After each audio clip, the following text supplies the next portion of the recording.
What have been the greatest problems with the ASUC Commercial and Student Services Board, formerly known as the Store Operations Board, in the past few years? And what would you bring to the table as a member? Can you repeat the question one more time, please? What have been the greatest problems with the ASUC Commercial and Student Services Board, historically known as the Store Operations Board, in the past few years? And what would you bring to the table as a member? Good evening again, everyone. My name is Galace, and I'm running to be your next Executive Vice President of the ASUC with CalSERVE. Thank you very much. Historically, the CSSB, and formerly known as the SOB, has made decisions on behalf of students without student input, even though there are 7 students as opposed to 5 non-students on the board. This is not fair to students, and this is not right. The ASUC is built to represent students, and we have shared governance, but oftentimes our voices are silenced by timeline, by the fact that issues are made and decisions are made when we are not in session. Last year, before 2010-2011 school year, the decision was made to shut down the Eshleman Library and bring in subway into student space without student input. This is not fair. I was one of the students that made sure that I was one of the students who, in the past, who used the Eshleman Library space and who really benefited from a lot of the commercial space in the Lower Sprout MLK food court. Students need to be a part of this process in the future, and in the future, when I'm Executive Vice President, I will make sure that this doesn't happen by being more proactive in the Commercial Student Services Board. Our voices need to be collaborative, and I've already built relationships with the graduate students and with the other members on the board to make sure that we collectively know what's going on and we're on the same page. When we begin the process of inviting new businesses to Lower Sprout, I want to make sure that they're cognizant of our values of health, variety, sustainability, and workers' rights, and that they also generate enough revenue that goes back to supporting student groups. This is the center of what the CSSB is, and I'm going to make sure it lives up to its mission.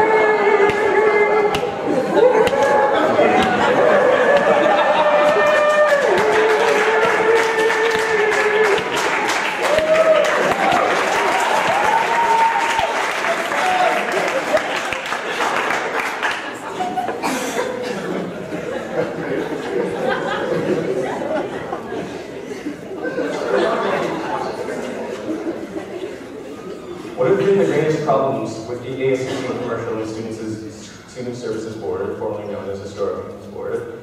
And what would you bring to the table as a member?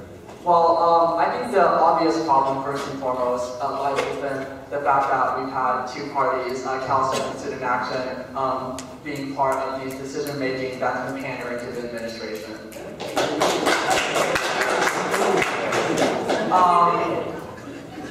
Thank you. And then one of the reasons why is also because of the failed leadership that I hope either Executive Vice President will take responsibility for either party or blame one another, or as to why there has been so many problems with the way things are ran on this campus. You know, I was a former, I am a transfer student, and it's no secret that I am not a former senator. Well, I'm not a senator like my wonderful opponents on this stage. But as a former student trustee at a community college, I understand how contracts work. I understand how food vending works, and as someone who works in the private food industry, I understand what. Awesome! Thank you for your response. Thank you for your bravery, Anthony. So I am committed to understanding how contracts work, and also as someone who comes from the private industry, I'm very comfortable in terms of fighting for workers' rights and fighting an understanding of how contracts work simply because I've been there. So thank you.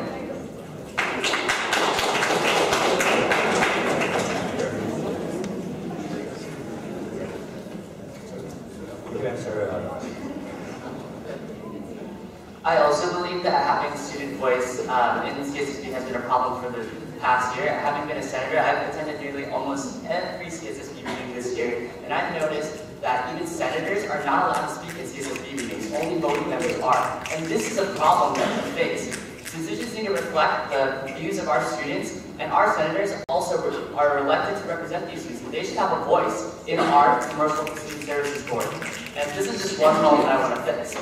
I also think that another major problem is that commercial revenues are very low from our vendors, and what I want to do is actually fix that. So next year, Lower Sproul will be under construction, and Eshleman Hall will be offline, and we will be protected by a revenue replacement fund from the VAERS initiative. But for the future, I plan on working with students and professors from the School of Business so that we continue to plan for the future and ensure that vendors that we do select for the new Lower Sproul are generating revenues and are also reflective of our students' desires. Those are just a few ideas that I have. Thank you.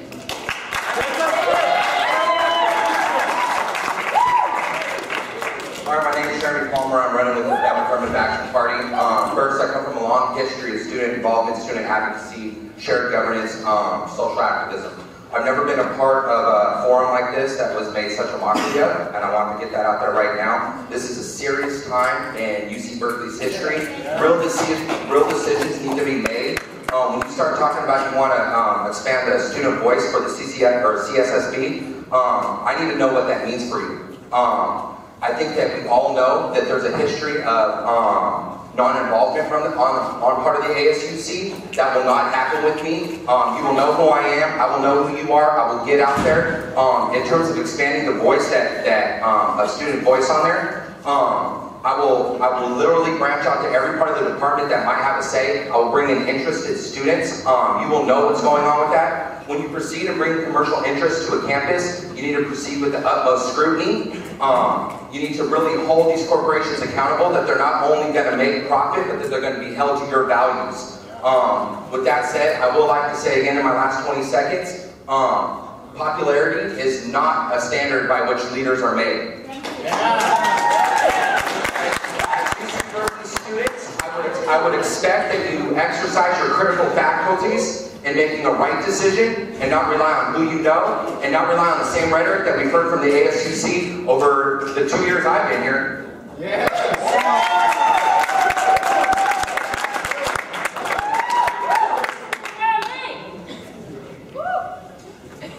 So both Justin and Anthony have a 45 second vote.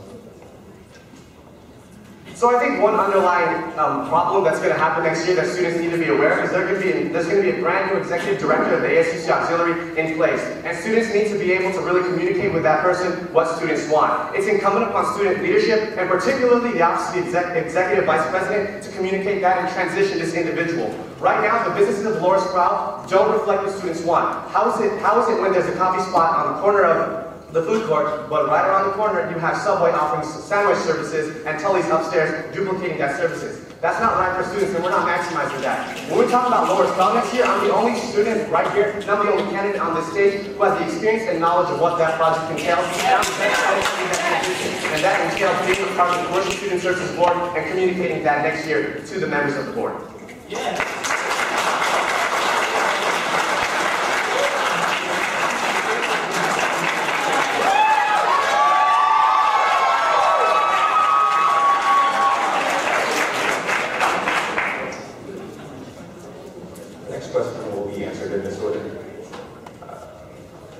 James, Jeremy, Anthony, Erik, Justin.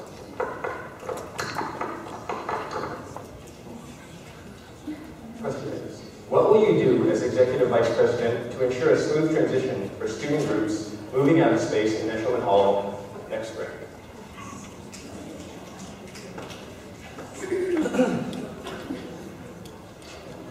What will you do as Executive Vice President to ensure a smooth transition for student groups moving out of their spaces in Eshleman Hall in the spring?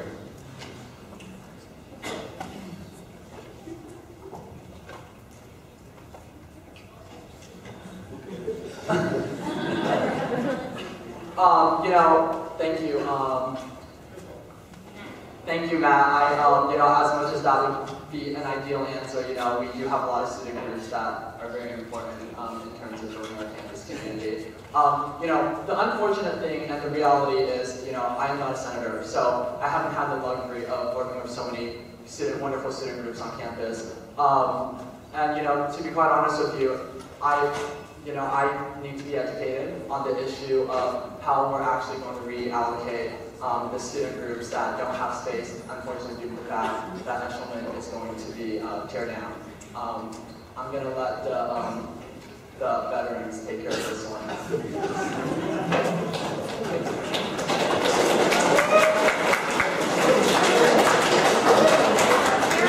Again, my name is Jeremy Palmer. I'm running with DAAP.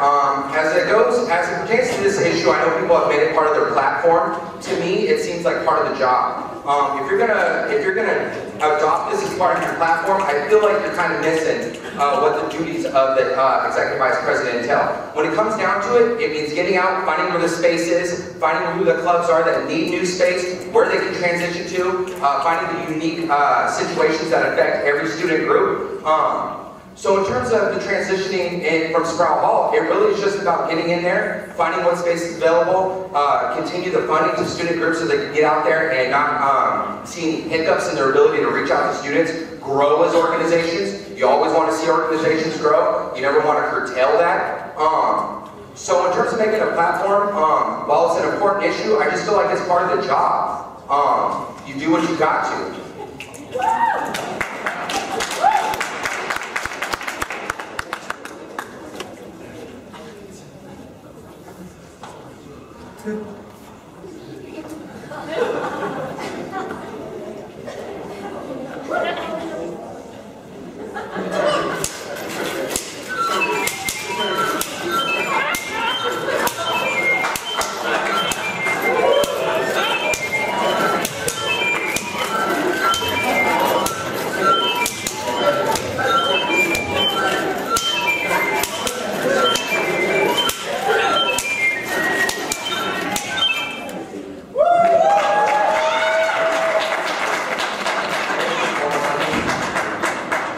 What will you do as executive vice president to ensure a smooth transition for student groups moving out of their spaces in Eshleman Hall in the spring?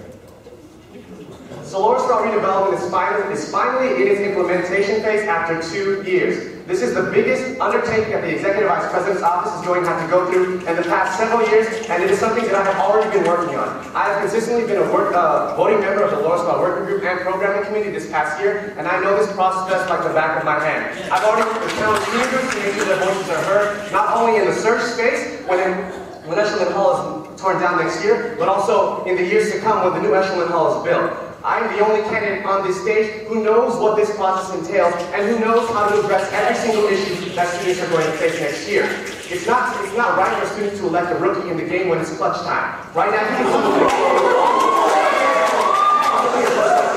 I'm the only candidate best fitted to lead this transition because I know and I have the experience. Next year, when student groups have concerns about their space or about safety or about accessibility to resources, you need someone who knows the backstory and the context behind those issues. And I'm going to take it directly back to students like I already have been, working with countless student groups to make sure their space is allocated for, working with countless student groups to make sure that they have their needs for privacy and security as well as means for collaboration is met. This is a multifaceted project for $223 million and we are paying for more than half. We need somebody with experience right now and someone who doesn't have that isn't going to serve the students to the best that the students need.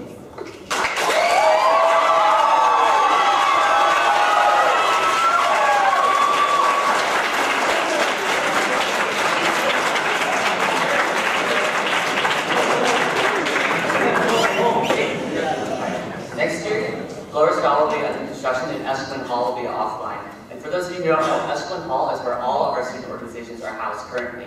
And so as a senator this year, I've served over 150 different student groups, even though I'm constitutionally mandated to serve 5. I've written 15% of the bills for all of our entire Senate, and I've been involved in several different student organizations. I know exactly what our student organizations need to continue doing the things that they do. What I love about our university are the things that student groups do every single day, whether it be philanthropy, a cappella, or whatever it is they like to do. And I want to make sure that we are maintaining quality student life next year. And so I have a few goals to ensure that our student organizations are well served next year.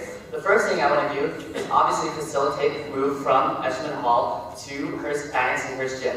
But that's not all I want to do. I want to revamp the classroom reservation process. As it is currently, it takes 2 or 3 weeks in advance to request a room, and that's ridiculous. Student groups should get the spaces that they need now. I also want to streamline the Senate funding process so that our student organizations get money faster and more efficiently.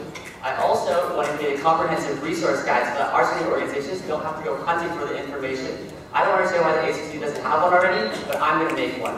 I also want to leverage our buying power as a student government and work with local businesses so that our student groups get discounts on the basic things that they buy every single day, whether it be banners, flyers, or tabling supplies. These are just a few ideas to make the transition a little bit easier for all of our student organizations.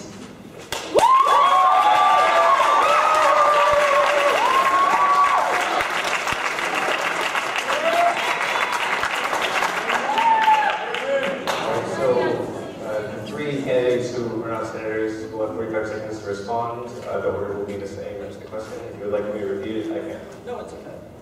So, it's apparent that I was really obvious about my rookie status, and I don't think that's something that I should hide in the closet about.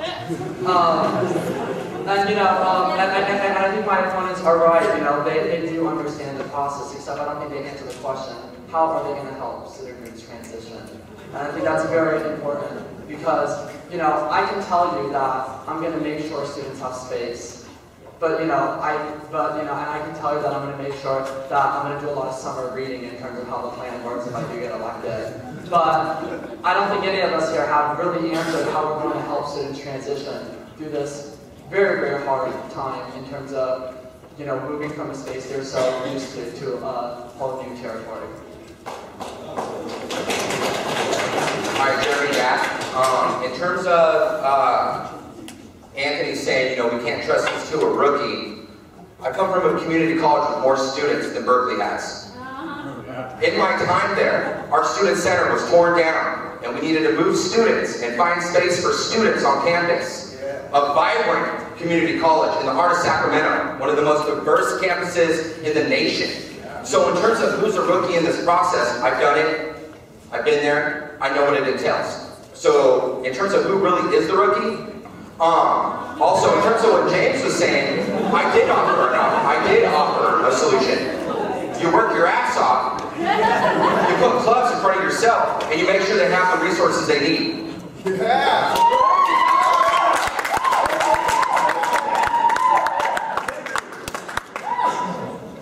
Having no comment, I will ask you all to join me in silence. Nope, sorry. Do it. I will not be silent. Fighting to win, ready to lead, fighting to win, ready to lead, fighting to win, ready to lead, fighting to win, ready to lead, fighting to win.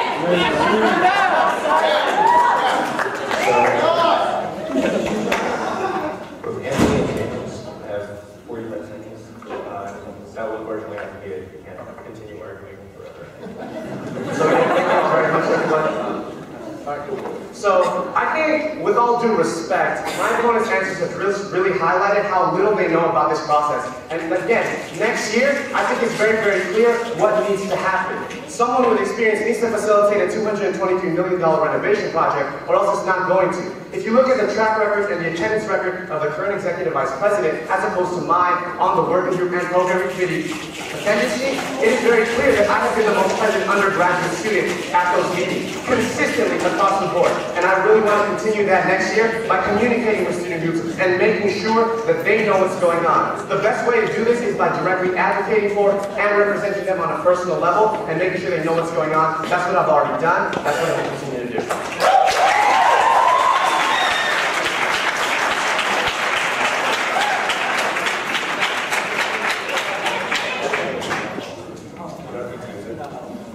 I've been attacked now.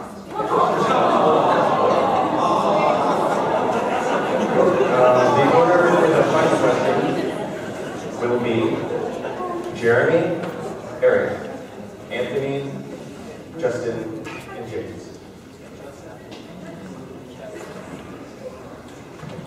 So over the past 2 years, Senate proceedings have become far more efficient.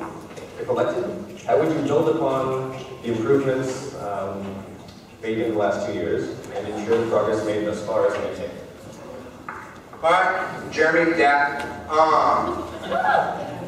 I served as vice president at American River College, again, a larger campus than here. One of my job duties was to revise and actually write a new constitution and set of bylaws. The purpose of that was that our governing body was inefficient, meetings dragged on, bills weren't maintained, bills once passed weren't processed, implemented.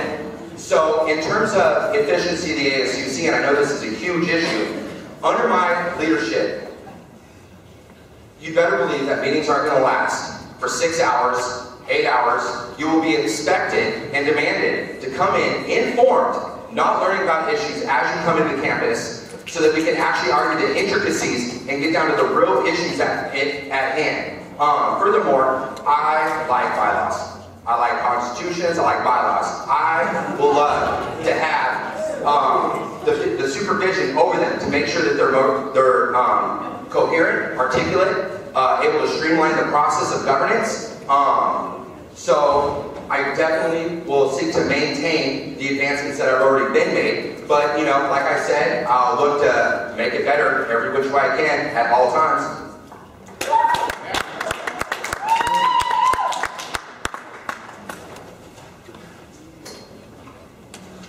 3, 4.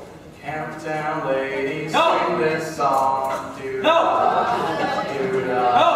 Camptown ladies, stretch 5 miles long. Going to ride all night. Going to ride all day. Set my money on a bobtail man. Somebody bet on it. Camptown ladies, sing this song. Camptown race stretch 5 miles long. All the do-da-day. Going to ride all night. Going to ride all day.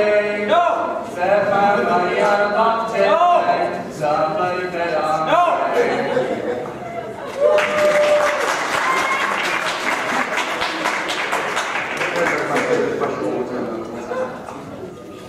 Over the past 3 years, Senate proceedings have become far more efficient. If elected, how would you build on those improvements and ensure that they are maintained going forward? One way I feel that to make Senate meetings more efficient, number one, well, I'll start by saying that you have to give credit to the executive vice presidents of the past 2 years for being able to facilitate those meetings efficiently. That's their work, and that's what they have to do. However, I feel that it's multifaceted in one regard, in that you need, number one, a competent and efficient EVP, but you need senators who absolutely know what they're doing on day one. That right now is not the case, and I feel that the biggest weakness of the ASUC is the lack of institutional memory and knowledge year in and year out. Every single year we elect senators who run on platforms of student safety, of diversity, and of increasing students' resources. But what they don't know is that there are senators doing that exact same work the previous year, but they don't have the opportunity to build upon it. As your next EVP, I will make Senate meetings more efficient, and I will make the ASUC as a whole more efficient by implementing a more effective and more stringent transitioning policy so that senators know from day one what their responsibilities are. If you were to speak to any of the senators this year, and we've had many conversations, they will tell you that it is about a 1 to 2 month period where they're trying to really figure out what they're doing. That's the period where students are losing the most. Now, if they're transitioned better, and if they know what their responsibilities are on day one, much quickly, then they'll be able to serve students on day one like students need it. As your next executive vice president, I will make sure that this is implemented, and I'll make sure the ASUC is more efficient for students so that we can all serve you at the beginning of the year rather than waiting for this weird transitioning period of 1 to 2 months. Thank you very much.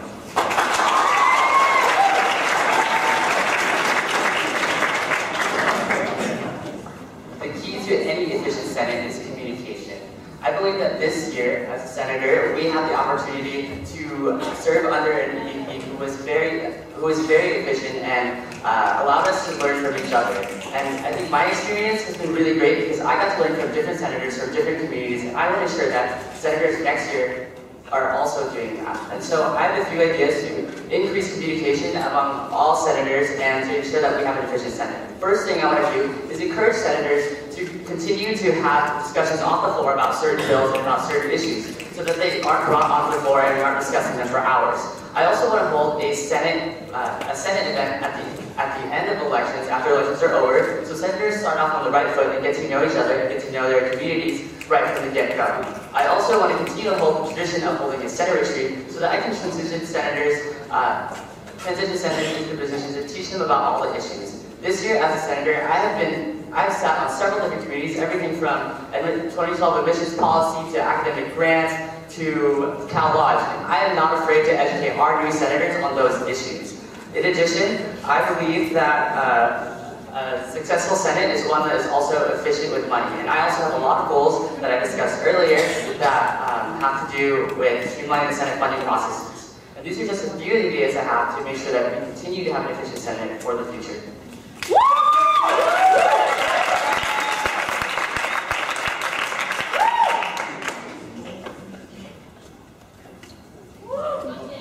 Thank you. But the bottom line is, for democracy to work, it is a long process, and debate is a long process. And, as much as I'm all for bipartisan work, if everybody's just going to vote the same way and, only have 3 legislation that are, partisan, then that's not something that I'm concerned about in terms of efficiency.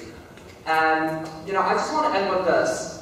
When the $10,000 election is over and people decide to take their signs, on Sprawl Home, the only people, maybe besides my fellow DAAP member right here on the corner by themselves, which can respond, we're going to still be out there, whether we win or lose, fighting for our public education. And, I think that's what this, election is about. And, I want to say, y'all, we're our senators, and I respect, I guess, your service to our community.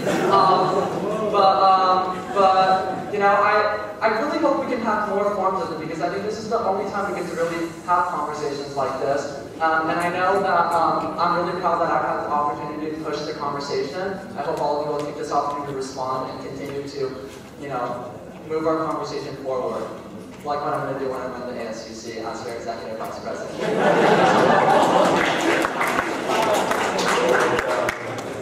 Both of those executive senators and Jeremy were mentioned. Would any of you like to respond?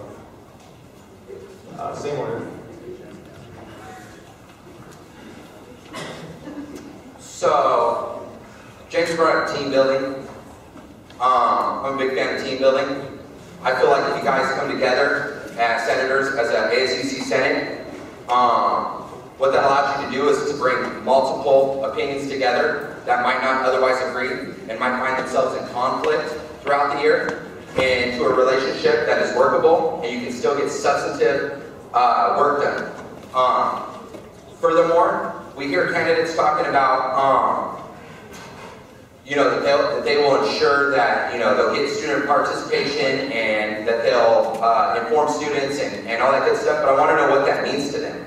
I have a long history of that. I will not be on some, crystal white house on the hill, unreachable. You'll be able to come up to me, meet me.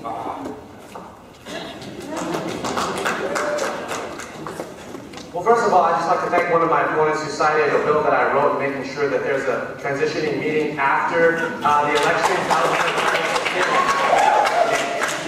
That's number one. And I feel also in making sure that the ASUC is structured to meet our needs. We also need to make sure that the EVP is engaging with the senators and making sure they're doing work in their committee so that when it comes to the Senate floor, it's already hashed out and each and every single one of the individual senators knows what's going on and knows the context of that. As an EVP, I will be engaged in every single one of these conversations and I will attend them on a regular basis so that each of the senators knows the context, and they're also not just sitting within their own standing committees, but they're interacting with the other senators so that they always know what's going on. The ASUC is more effective when we work collectively, and as the next EVP, I will ensure that.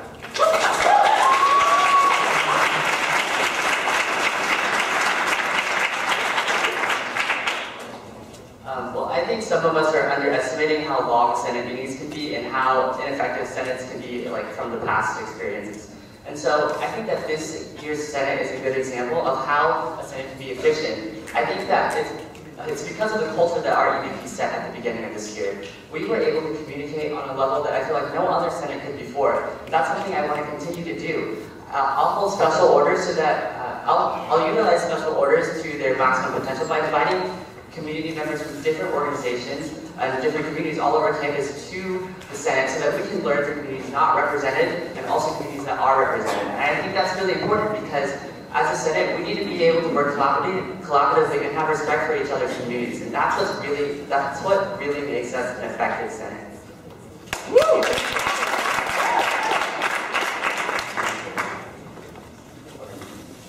I just want to say, and I'm sure Jeremy would have knowledge of this, as people who serve on community college boards, we're actually required to follow the law under the Brown Act, which means that you cannot be meeting in private rooms with other senators doing business as usual in terms of figuring out how legislation works. That is not transparency, and that's not something that I did not endorse. And if that means meetings will run long, and I'm so sorry you don't want to run a long meeting.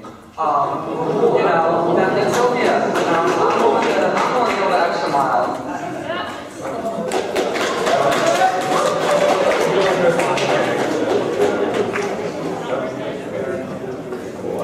Thank you all. As a reminder, if any of the candidates have not, and therefore are going to take